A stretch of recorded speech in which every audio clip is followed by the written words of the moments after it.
All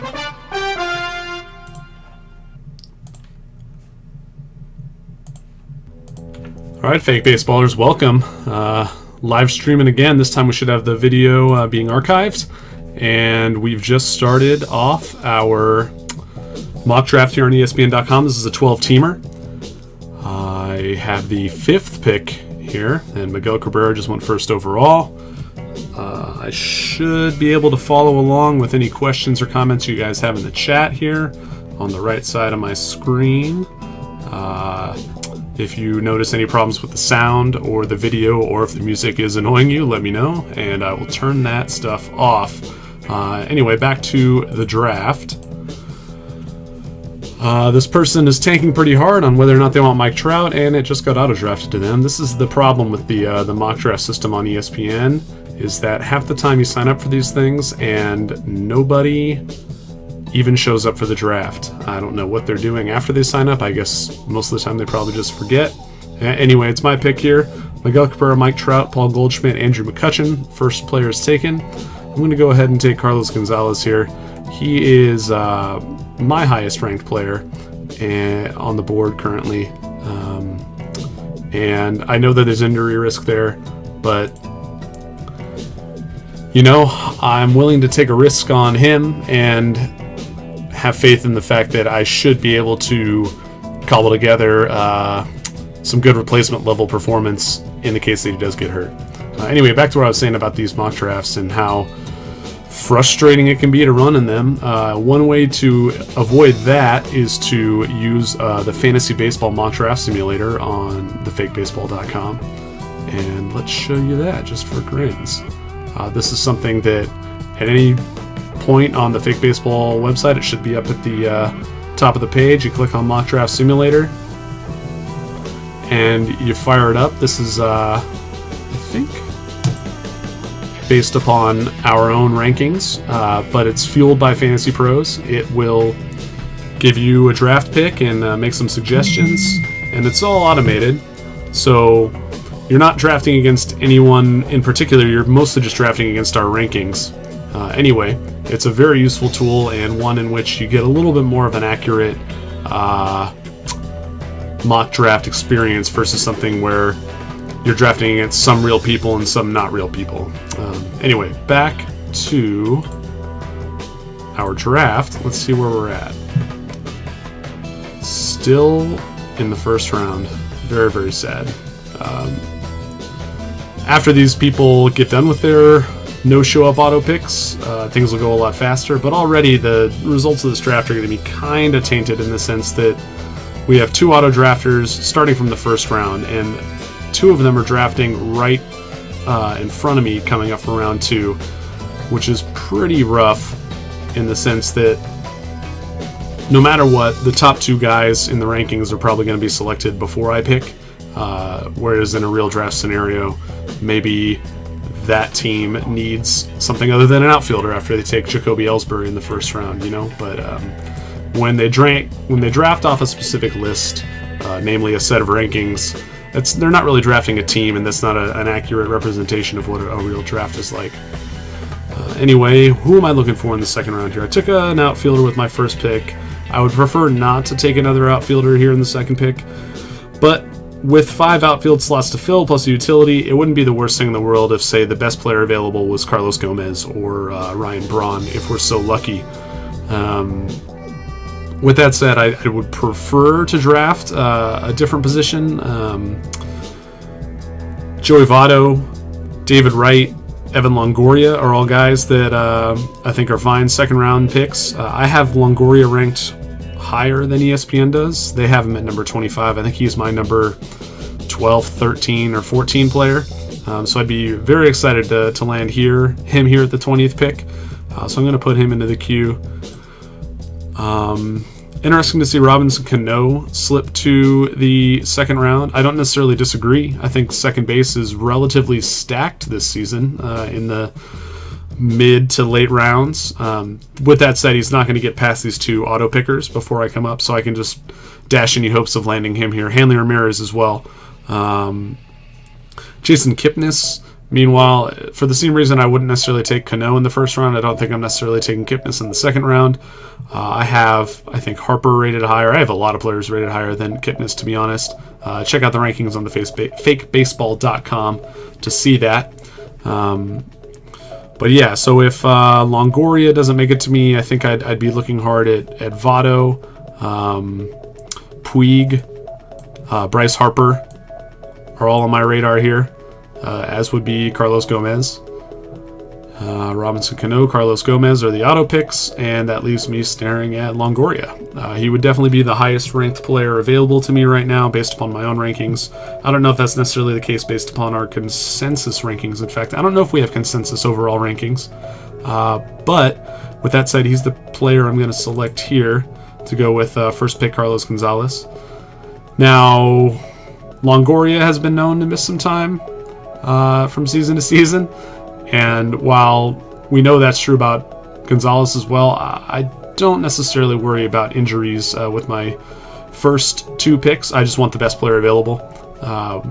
With that said, if it comes down to two players who are close in value to my mind for a subsequent pick here, and one of them has an injury history and the other one does not, I will probably take the one that does not, just to try and play it safe.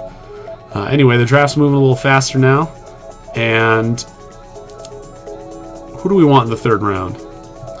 I'm not one to take a pitcher this early, so I'm still looking at position players. Puig, Votto, definitely on the radar, although I don't know if Votto's going to make it past that auto drafter. Other guys I like in this spot are Giancarlo Stanton, and let's go down I like Jay Bruce and Justin Upton as well.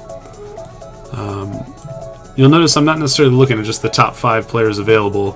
I tend to try to draft to the rankings that are being represented to everybody, especially when there's so many auto drafters.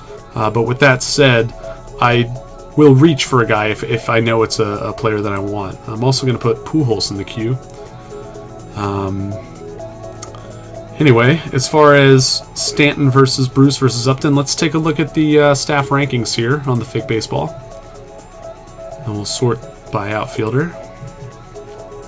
So it looks like as a group here we have Puig, Gomez, Stanton, Ellsbury, Bautista, Bruce, Upton. Personally, I have them ranked, let's see, Puig, Stanton, Bautista, Bruce, Upton, Ellsbury. So Ellsbury went way sooner than I would have liked. I kind of forgot about Jose Bautista. I'm not sure if he's been selected yet or not. Nope, he's further down in the rankings.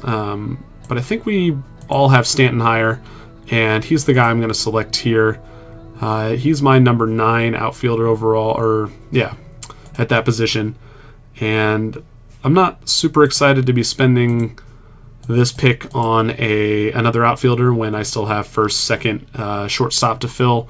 But I feel like I can get value at a lot of those positions later in the draft, whereas a guy who can hit 40 home runs is not something I'm going to find later.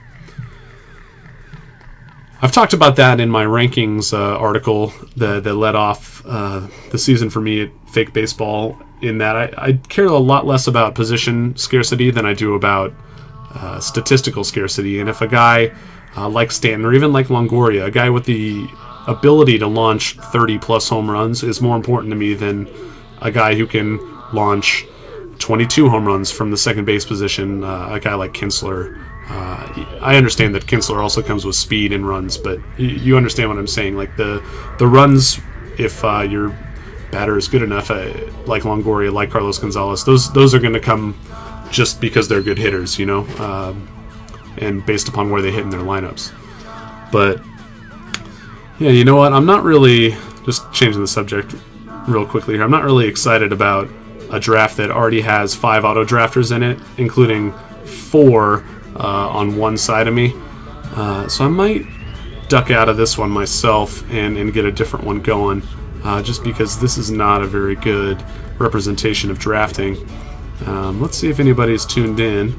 We got 2 viewers. Thanks, guys. Not a huge group, but I appreciate your time. Let me know again in the chat here or on Twitter at GregSauce if you have any questions or are having any problems with the stream. Anyway, let's get back to the draft. We'll make a couple more picks here, and then if we want to switch it up, we can. I really just, yeah, there's no real point in drafting with... Oh, another auto drafter now. Great. So let's take a look at what other mock drafts are coming up here. Get back to their lobby. So we can find another 12-teamer here starting in 8 minutes. I'm going to jump into this. And we'll go from the 5th slot again, just for repetition's sake. If you feel like you want to join in this one, Chicago 12-team mock 78132. Draft with me if you can.